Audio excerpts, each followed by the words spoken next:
Kom ons sit net so, dan bid ons saam as ons nou met die prediking gaan besig word. Here, dis ook ons gebed dat U werklik dit nou sal stil maak in elkeen van ons. Vir die wat gisteraand al gesien het waaroor vanmôre se erediens gaan. Ons weet mos dis 'n sensitiewe onderwerp. Iets waaroor ons nie sommer graag wil gesels nie. Maar dankie dat ons weet, Here, U wil deur die Gees ook 'n besonderse gesprek met elkeen van ons hê. 'n Ontmoeting waarin ons harte voor U kan kom oopmaak en kan kom ontbloot en dit wat nie reg is nie, kan regstel. En wil U gee dat ons juis met so geopende hart en met so geopende oor vanmôre U woord sal aanhoor. Dit pleit ek in Jesus se naam. Amen. Almost all the churches in the Bible drift and get screwed up. Paul tells the Galatians, he goes, who bewitched you? What happened to you guys? He goes, I feel like I wasted all that time with you. Then you read the book of 1 Corinthians, and he's like telling the Corinthians, what is wrong with you guys? I heard there's divisions among you.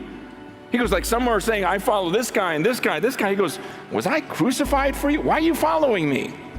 Didn't I tell you it was about Jesus? He goes, I hear that you guys sue each other seriously. I hear that there's immorality in the church and you're proud of it. I hear that people are getting drunk during communion. Drunk, communion, really? I hear that some of you don't even believe in the resurrection anymore. What in the world are you kidding me right now? And so I'm reading about all these churches that drift, and we can look and go, yeah, the church in Ephesus, yeah, the church in Laodicea, yeah, the church in Galatia, yeah, the church in Corinth. Hey, what about us? What about the church in America? Do we really think we're one of the good ones? In America, we have buildings that we call churches, and you go to them, and you sit for an hour, hour and a half, and someone teaches you a message. And then if you don't like it, you can go to the church down the street. That doesn't make sense biblically. You don't think about that. It's not about you. You don't go, I didn't like it, I didn't like it, I didn't like this. You go for Him because we're concerned about what pleases Him. That's what the gatherings were supposed to be. You think the high angels in Revelation 4 saying, holy, holy, holy, at the end of the day go, I didn't really like it today. They got it. We are so self-centered. When's the last time you made a decision based upon Him where you go, what would please you most? What would make you happiest? Because you're my God, you're my master. You know what would please you? Is He says, the ones who actually tremble at His word. You know what? Let's grab a couple friends and let's just read the word and tremble at it. Let's read through the book of Revelation. Let's just get together and read it. We don't need a great speaker. Let's just read it and tremble at it because His words are so much higher than mine. He wants us devoted to prayer. Let's get together and let's just seek His presence and see what happens, because that actually is more exciting to me. That's more exciting. See, what we did in the church was no one showing up for prayer meeting. Well, then let's change the prayer meeting. Let's make it shorter. Let's bring in a band. Let's bring in a speaker. And we'll save a few minutes for prayer so we can still call it prayer meeting. Let's change the prayer meeting. And now I'm at an age where I go, you know what? No, let's change your heart. Why don't you want to go to prayer? It's not the problem with the service. The problem is you.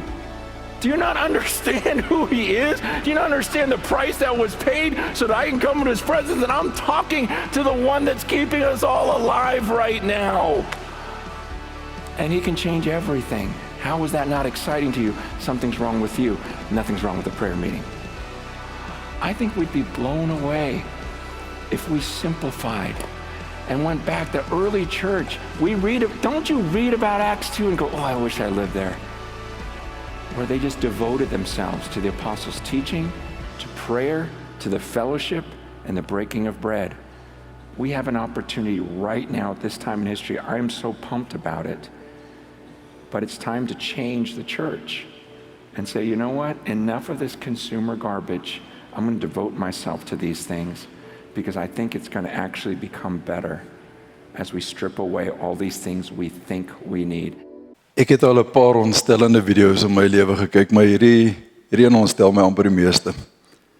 Want dit is so brutaal eerlik op die man af. As dit nie met jou praat nie, as dit nie 'n gesprek in jou binneste aan die gang kry nie, dan weet ek nie of enige iets dit sal doen nie. Wat hy hier sê, wat waar is van Amerika, is natuurlik net so waar ook van Suid-Afrika. En waarskynlik dwars oor die ander dele van die wêreld ook. Dis 'n waarheid wat ons nie so graag wil hoor nie. Ons wil eintlik ons ore so 'n bietjie toedruk om te sê ek hou nie daarvan, ek wil dit nie hoor nie, ek wil eerder maar net laat dit verbygaan.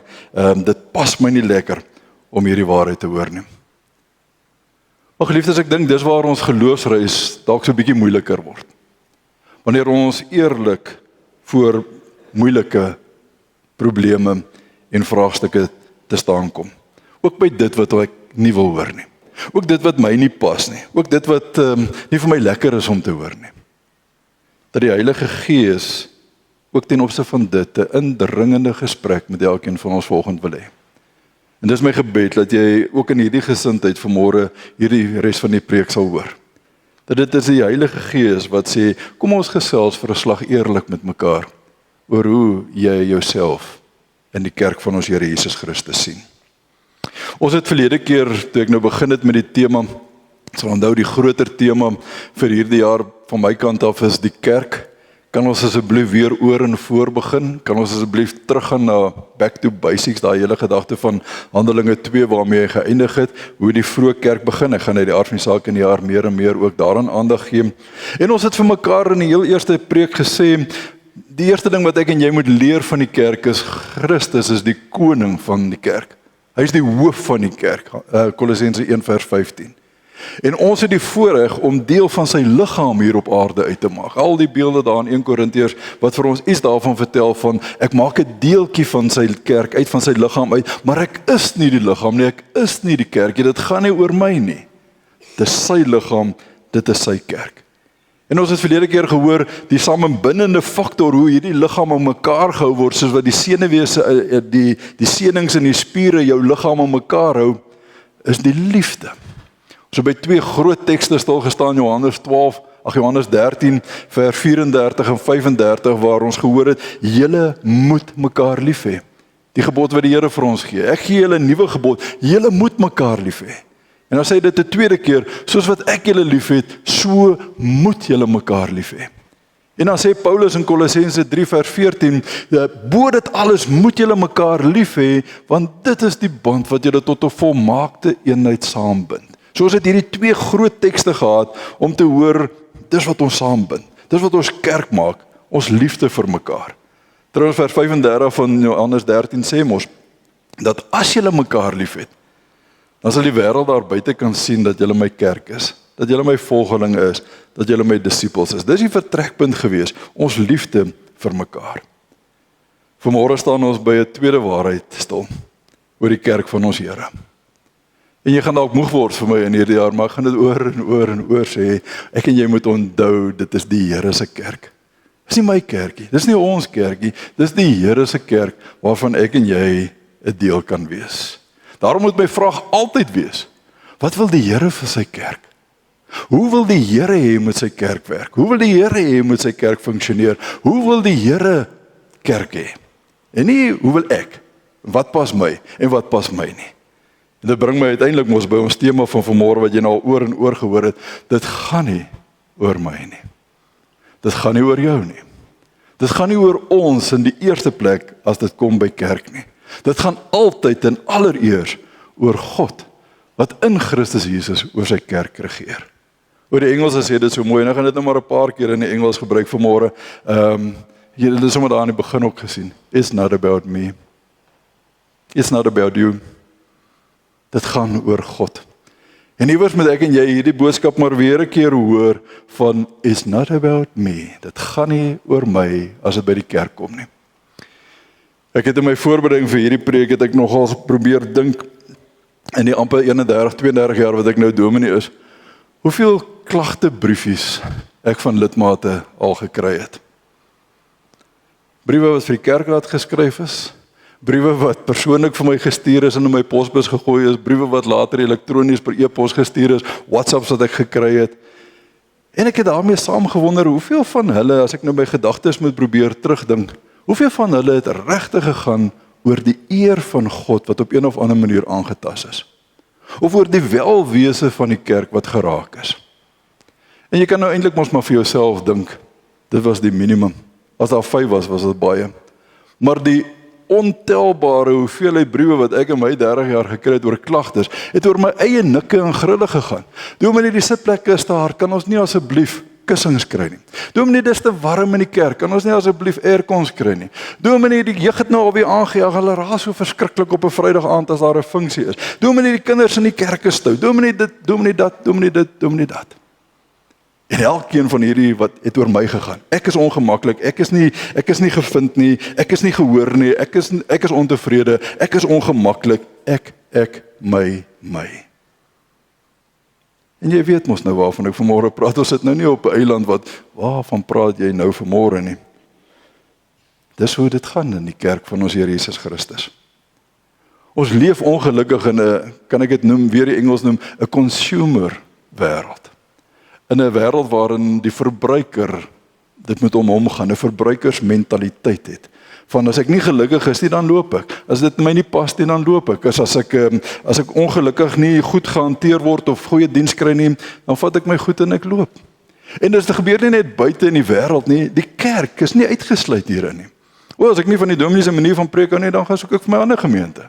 As ek nie hou van die manier waarop die ouens hier sing nie, dan gaan soek ek 'n ander gemeente. As hier nie 'n orgel is nie, dan soek ek 'n plek waar daar orgel is. As dit nie hier is nie, dan soek ek 'n plek waar dit is. En so gaan ons van plek na plek. Ons noem dit mos maar church hoppers en church shoppers en uiteindelik church droppers. Want dis die pad wat jy loop as jy so net, ek gaan soek net wat my pas. En as dit my nie hier pas nie, dan gaan soek ek 'n volgende plek waar daai goed in my pas, en as dit my daar nie pas nie, dan gaan soek ek eenvoudig op 'n ander plek. Tot ek uiteindelik so kwaad is vir die kerk, dat ek die kerk los.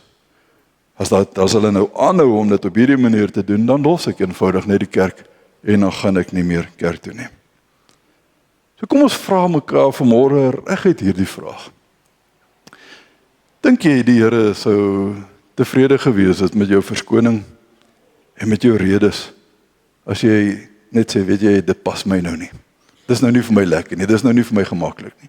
Dink jy, en ek sê dit met groot respek, dink jy die Here sal sê, ja, weet jy het 'n punt, dit gaan ons nou eintlik oor jou in die kerk. En ek verstaan, jy moet geplease word en jy moet tevrede gehou word. Of dink jy, die Here sal dalk net vir jou sê, maar moet jy nie dalk weer jou plek in die kerk leer ken nie? Moet jy nie dalk net weer besef, dit gaan nie oor jou in die kerk nie, dit gaan oor my.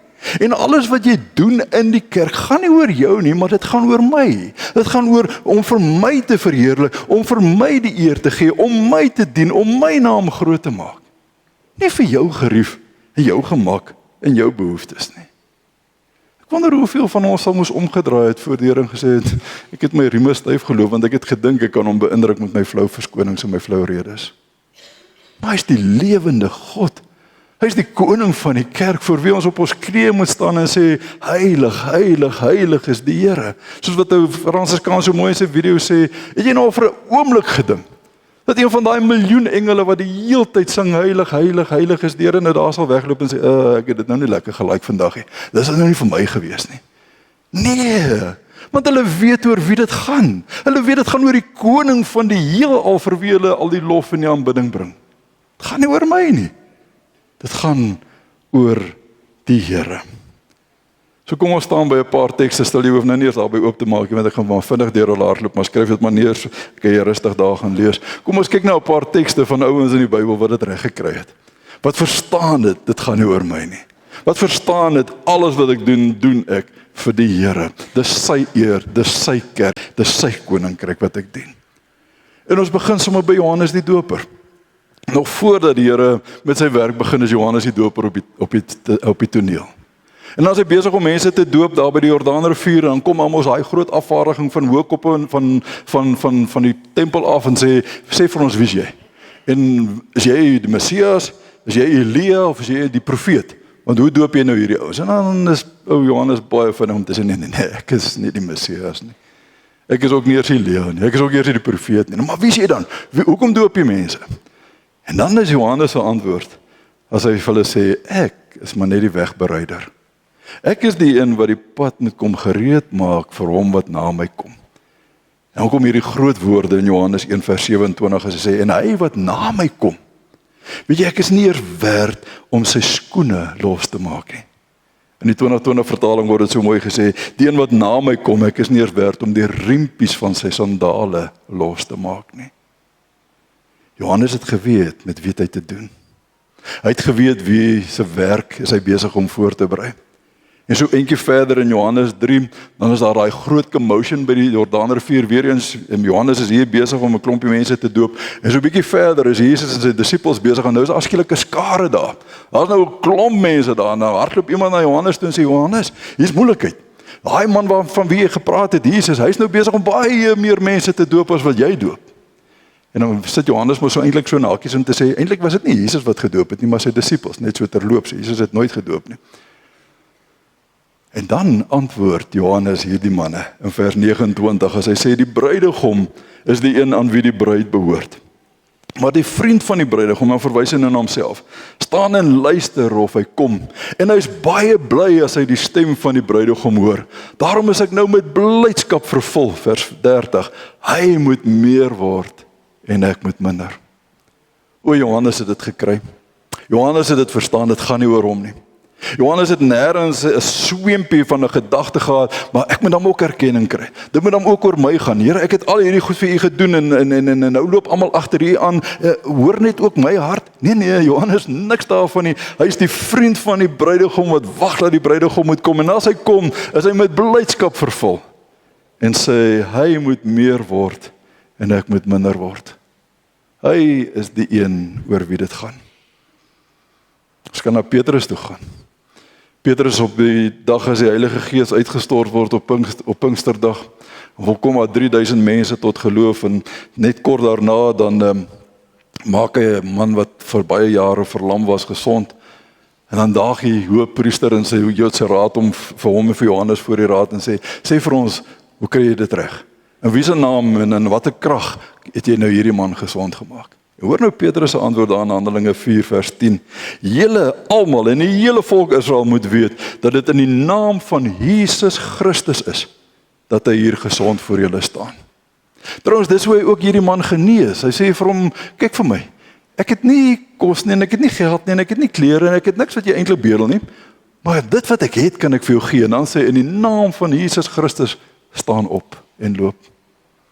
En so kan jy Petrus se verhaal gaan deurlees en deurkyk, en jy sal almekaar hoor na Pinkster, het dit oor Jesus gegaan, nie meer oor Petrus nie. Onthou julle so rukkie terug, toe Jesus op pad was Jerusalem toe, en Jesus vir hulle aankondig en sê, ek gaan Jerusalem toe, want ek moet ly en ek moet deur die skrifgeleerdes doodgemaak word. Wat doen Petrus dan? Dan spring hy voor Jesus in en hy sê, oor my dooie liggaam sal dit nie gebeur nie, ek sal keer dat dit nie gebeur nie. En dan moet Jesus vir Petrus se ware so 'n bietjie wegvat en sê, Petrus, Satan, staan uit my pad uit. Want nou dink jy nie aan wat God wil nie, maar wat aan mense wil. En hierdie wonderlike verandering vind plaas met Pinkster, dat dit gaan nou nie meer oor Petrus nie. Dit gaan nou oor Jesus. Hy is die een wat nou minder word, en Jesus is die een wat meer word. Hy verstaan, it's not about me anymore. Ons kan na Paulus toe gaan.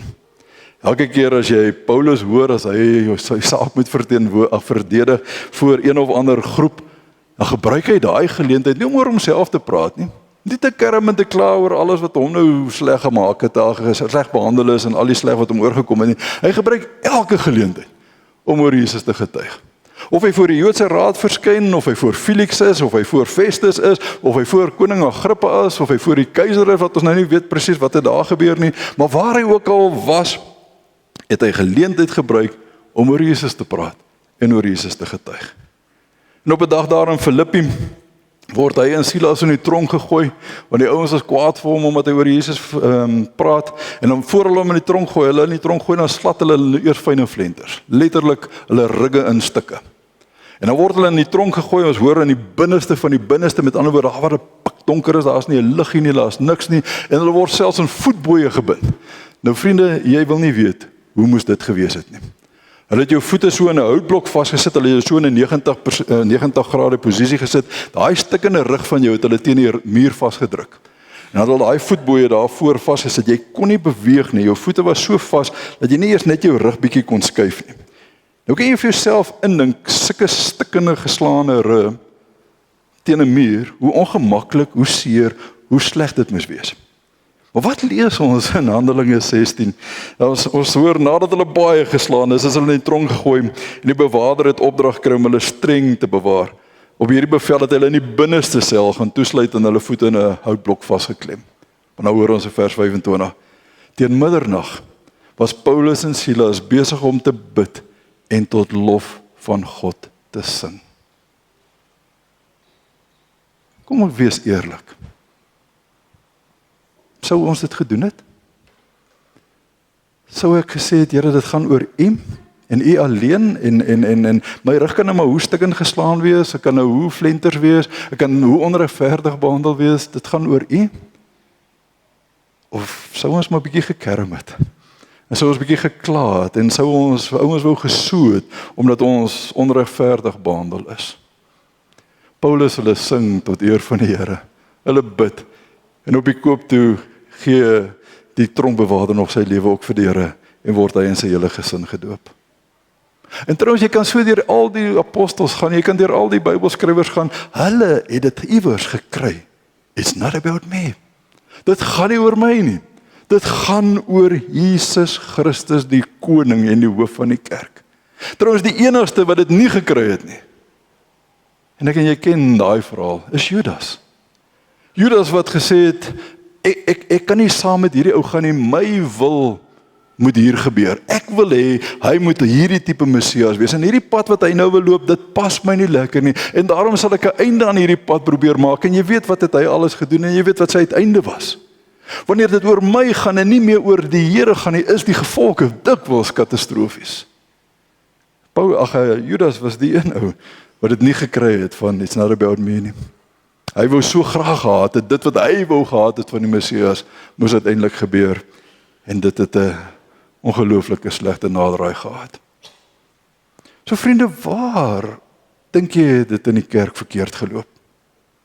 Waar het ons dit verkeerd gekry, dat ons dink dit gaan vandag oor my gerief, my behoeftes, my belange, my gemak, alles my die hele tyd in die kerk. En as dit nie tevrede gestel word hier, dan gaan soek ek 'n ander plek waar ek die Here kan dien, waar my behoeftes dalk beter aangespreek word. Ja, miskien moet ons mekaar vanmôre inderdaad in die oë kyk en die vraag vra wat Francis Kahn in sy video vra, wanneer laas het jy 'n besluit geneem ten opsigte van die kerk, waar dit net oor God gaan? Waar dit uit en uit oor sy eer, sy geluk, sy tevredenheid, sy eer gaan. En waarin ek en my eie idees en my eie behoeftes nie meer 'n rol speel nie. Wanneer laas het ek gesê, ek kom na 'n erediens toe, nie omdat dit 'n gewoonte is of omdat dit 'n tradisie is nie, maar omdat ek hier die Here wil kom aanbid en die Here wil kom dien. Wanneer laas het ek gesê, Here, hierdie geld wat ek in my bordjie gooi, of wat ek in maandeliks inbetaal, het ek nie uitgedink, ja, soveel of soveel nie, ek wil met hierdie met hierdie dankoffer, wil ek vir U verheerlik. En ek wil U koninkryk dien. Dit gaan oor U as ek hierdie geld gee. As jy iewers op 'n kerkraad is, of by 'n bediening teenwoordig is, of werksaam is, of iewers betrokke is in die gemeente, is dit regtig omdat ek sê, ek wil die Here hierin verheerlik. Of ek dalk nog my eie agenda, van ek wil my sake hanteer, ek wil hê die dinge moet gebeur, soos wat ek dit wil hê. Of gaan dit regtig oor hoe die Here sy kerk hier op aarde wil hê? O, vandag is dalk die beste geleentheid in ons lewe, om weer eerlik, soos ek verlede keer gesê het, so amper in die kor van my binneste, eerlik voor die Here te gaan staan, en te sê, Here, hoe pas ek nog in kerk in? Hoe pas ek in u kerk in? Gaan dit nog vir my baie oor ek? Ek hou nie van nie, dit pas my nie, hierdie is nie vir my lekker nie. Of het ek al iewers op die punt gekom om te sê, Here, dit gaan alles oor u.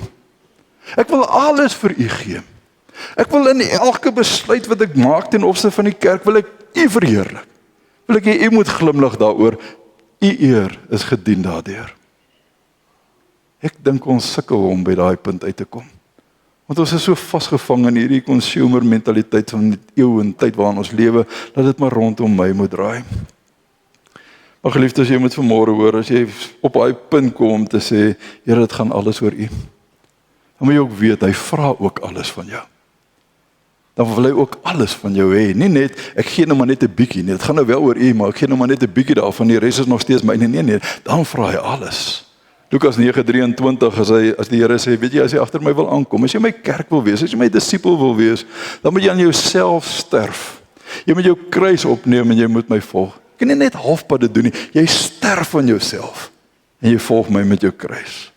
Lukas 14:33 wat sê, niemand van julle kan my disipel wees as jy nie afstand doen van alles wat jy besit nie.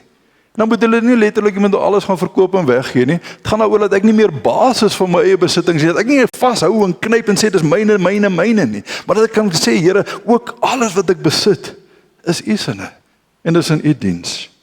Paulus se woord in Galasiërs 2:20.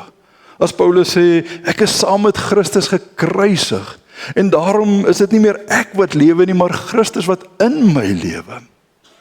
En die baie bekende Filippense 3:7 en 8, as Paulus daar sê, wat eers vir my 'n bate was, wat vir my wins was, ek beskou dit nou as waardeloos, ek beskou dit as 'n verlies, want om Christus Jesus, my Here te ken, oortref alles in waarde.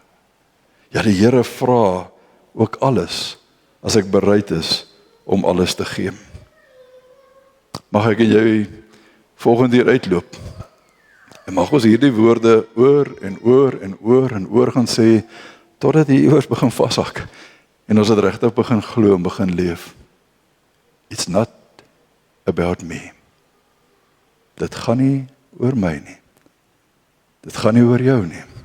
Dit gaan nie oor ons nie. Dit gaan allereers altyd oor God. Amen.